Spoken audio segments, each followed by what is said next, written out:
Sauf qu'il y a la deuxième unité de prière qui commence et encore une prosternation. Et en fait, il y a au total 4 prosternations. Sauf que lui, il était encore dans sa toute première. Il n'avait pas bougé. Donc les frères, ils se sont dit, wow, il a sûrement énormément de choses à dire à Dieu. Et donc lorsque la prière de Jumu'ah a été terminée, tout le monde s'était déjà levé et tout ça. Sauf que lui, il était encore dans sa toute première prosternation. Et donc l'imam, inquiet, il va le voir et il le secoue un peu et dit, hey, mon frère, ça va? Et en fait, ils se sont rendus compte qu'il est mort en prosternation.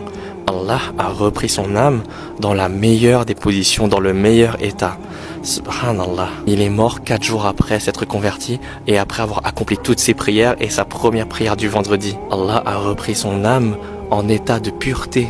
C'est trop beau. En fait, cette histoire, c'est un frère qui nettoie le corps des défunts pour les purifier avant l'enterrement. Et il a raconté cette histoire-là du coup, en nous rappelant qu'en islam, on meurt de la manière dont on a vécu. On veut souvent avoir une belle vie, mais on oublie de vouloir une belle mort. Et je trouve ça trop beau.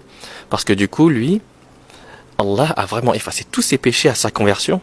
C'était comme s'il était un nouveau-né pendant 4 jours. Et ensuite, il est retourné vers Allah. Allah n'a pas pris en compte tous ses péchés avant sa conversion. Allah l'a fait mourir sur ces 4 jours-là de pureté, en prosternation. C'est magnifique. Subhanallah, Allahu Akbar. Et donc le rappel, mes frères et sœurs, c'est que on va mourir dans la manière dont on a vécu. Alors ne mourrez pas en ayant l'habitude de boire de l'alcool, en ayant l'habitude de fumer, en ayant l'habitude d'écouter de la musique. Faites de votre mieux pour mourir sur un acte d'adoration. Qu'Allah nous accorde une bonne fin.